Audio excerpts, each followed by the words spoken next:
Okay, I seem to be live. My lighting is awful, but that's okay. Don't look for heroes. I plan to make this part one. So I'm not promoting it, and you can watch on the replay. No problem. I just turned a mental and emotional corner today.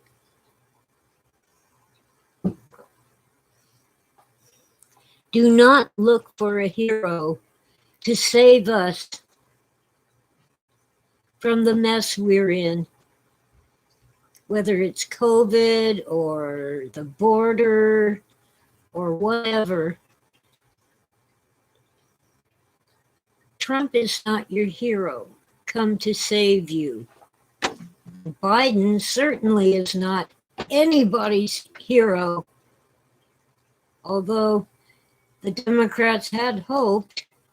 And Trump, well, we needed a little chaos, and in his first term, he brought it to us.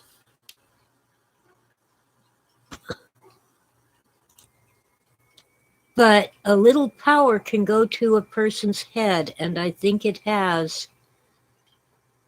Trump's first campaign in 2016 was all about you, we, us.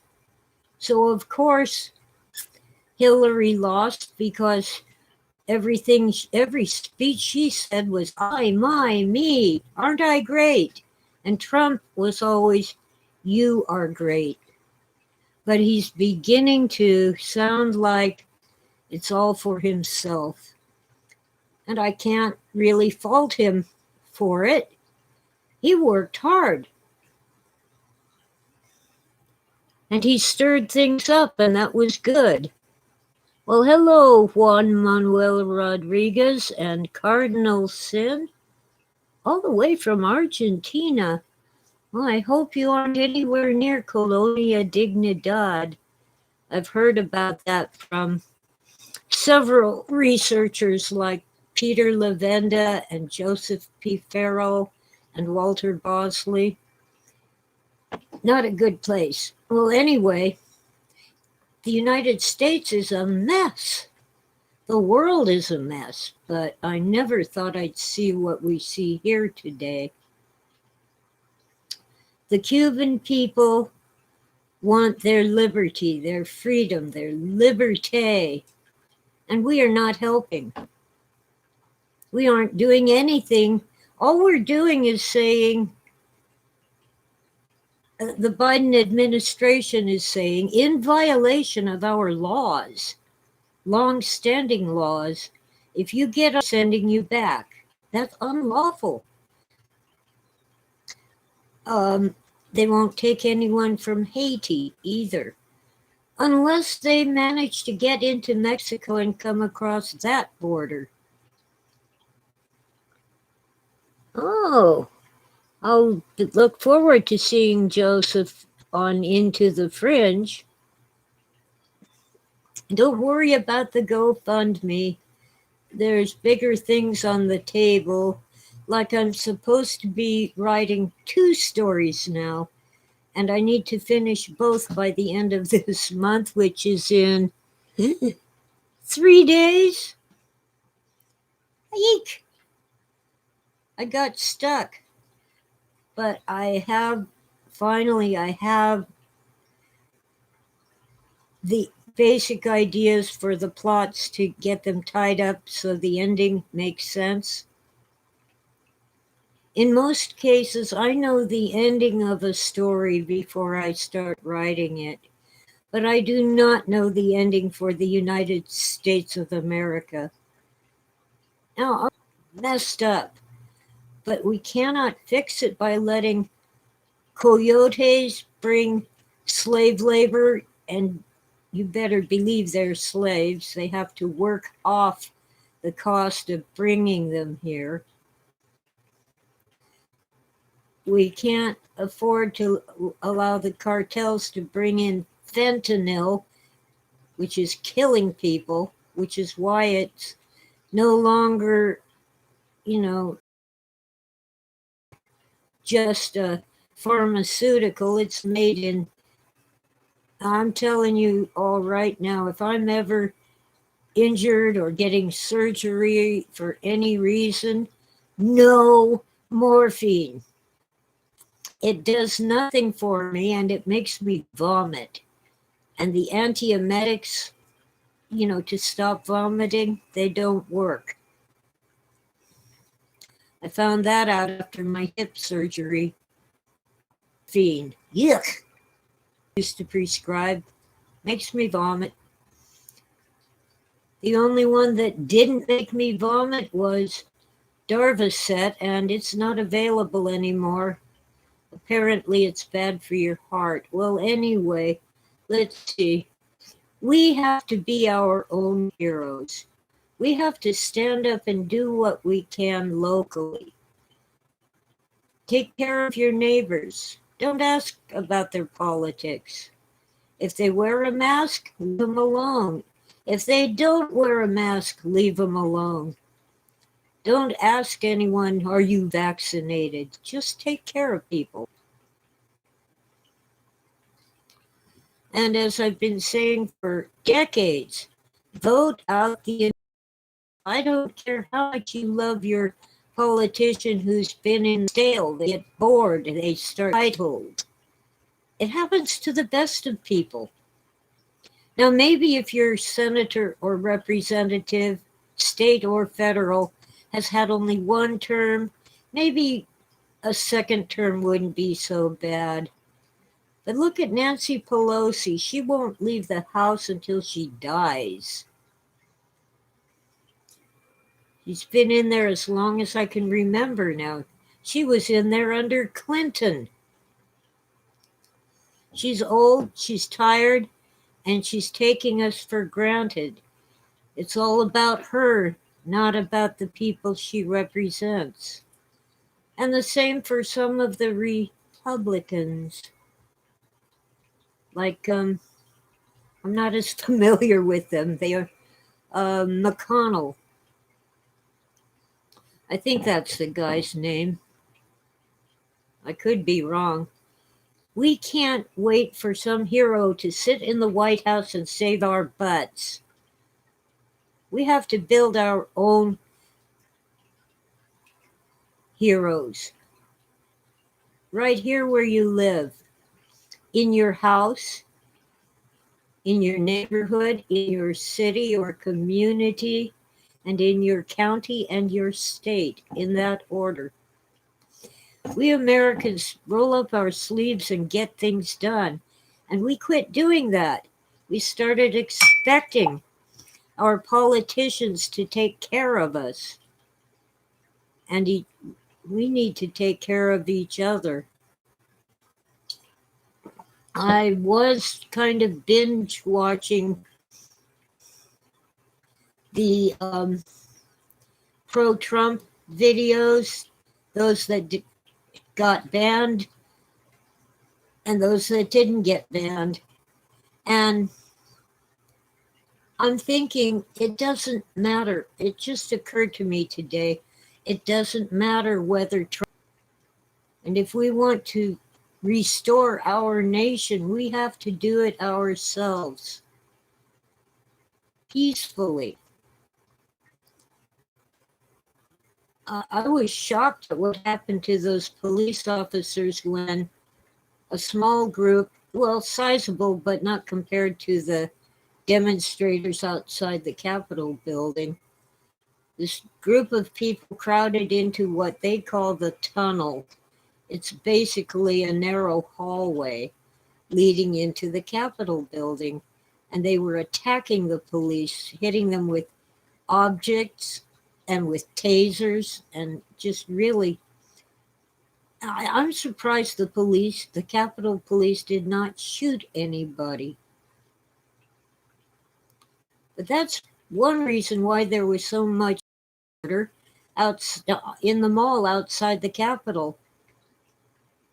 The police were kind of busy with a real riot in that tunnel. Fortunately, some of the people in that group of rioters said, hey, wait a minute, and took the side of the police. Where was the National Guard? Well, Nancy Pelosi said they didn't need it because the optics would look bad. It would look bad if they had the National Guard to stop a bunch of peaceful protesters. Well, they weren't so peaceful in all cases. And the police who were there got overwhelmed. And all we hear about is the peaceful protesters who are being charged with crimes when they didn't hurt anybody, didn't vandalize anything, and didn't steal anything. We aren't hearing about the ones who actually committed assault on police officers and others. We don't hear about that. Dead silence. Are they the unindicted co-conspirators? Are they the FBI plants, the NSA agents, the CIA operatives? Is that why they're unindicted? Is that why we don't hear about people being arrested for using a taser on a police officer and trying to steal his gun?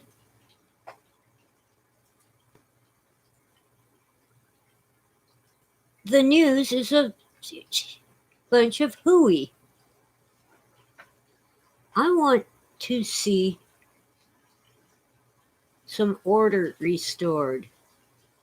Trump brought us chaos when we needed it, but now we need to set our houses in order. And it really does start at home. Back in the very early 1970s, when many young people like myself got involved in environmentalism, we were taught and we told others, it starts at home. Clean your room. Clean your whole house if you need to. Wash your laundry and put your clothes away. Keep it neat, clean, tidy. That's your environment too. Now it's all about don't do anything, don't eat this, don't drink the water, don't burn oil, to the point where we would be set back not even to the 1800s. I mean, they had steam engines. We'd be going back to the Stone Age, trying to learn how to build a fire with environmentalists telling us, oh no, don't start a fire, don't cook your food. That's going to cause global warming. I'm tired of the panic. I've been told since 1960 that we were headed into an ice age, and air pollution was contributing to it by blocking sunlight. Now it's global warming, and then it's climate change because it isn't warming. Sure, we have hot days, hot weather, but the climate really isn't budging very much globally. Yeah, some icebergs are melting. They do that. When I was a teeny tiny child, the North Pole was so ice-free that a submarine was able to navigate to the North Pole and back.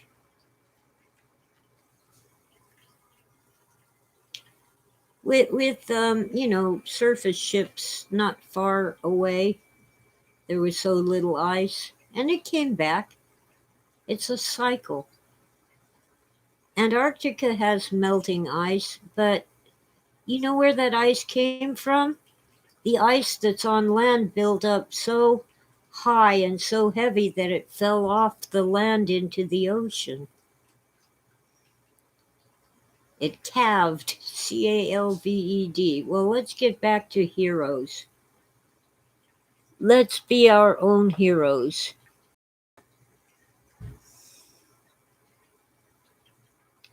Well, Cardinal Sin, that sounds like a real hero, the officer who led the rioters the wrong way. That took some guts. Half the police didn't show up for work that day. Phil called himself a liberal. In today's political climate, he would be middle of the road, but slightly conservative. He was a Kennedy Democrat.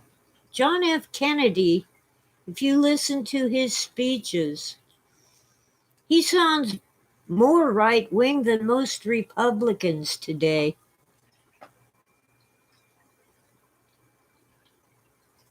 Okay, well, 1960 was a little more than 30 years ago, Cardinal Sin, and that's when the North Pole was nearly ice-free.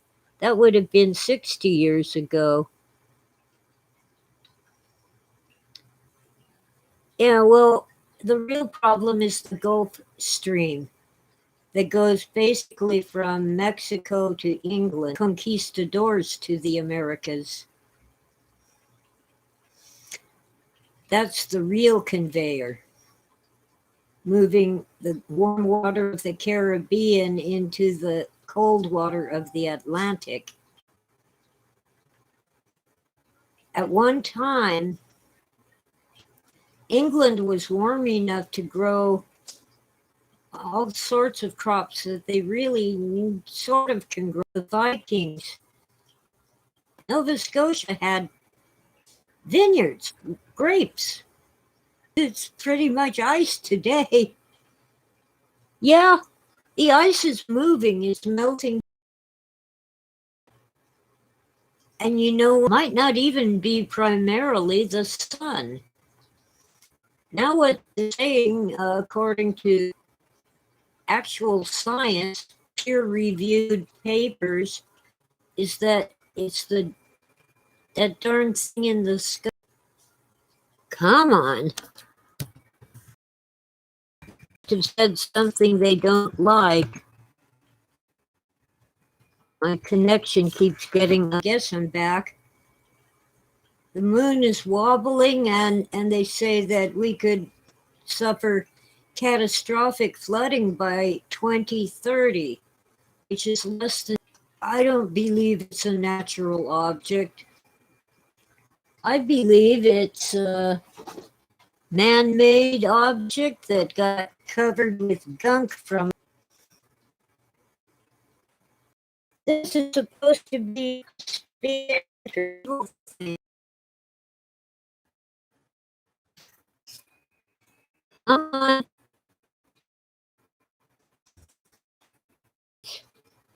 Jesus. Apparently the CIA liked, they liked Perón.